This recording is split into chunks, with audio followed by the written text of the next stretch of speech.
PWD. Yan naman, para hindi po kayo malito ha. Para hindi malito ha. Si Marty Marquez po, no, hindi po siya presidente.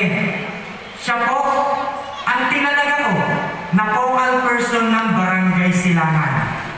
Para po, direktang masusupervise ni Kapitan ang lahat ng mga PWD dahil si Marty everyday nagre-report kay Kapitan. So, kailangan ko ng focal person. So, malinaw tayo ha? Okay?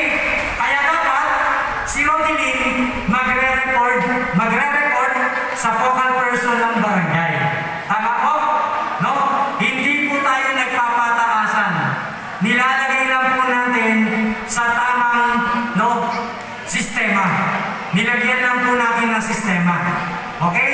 Si Rodilyn, nire-respeto ko po bilang siya presidente, pero ang barangay po natin, may focal person para nasusupervise po ni Kapitan. Okay po ba? Malinaw ha? Okay, sige po.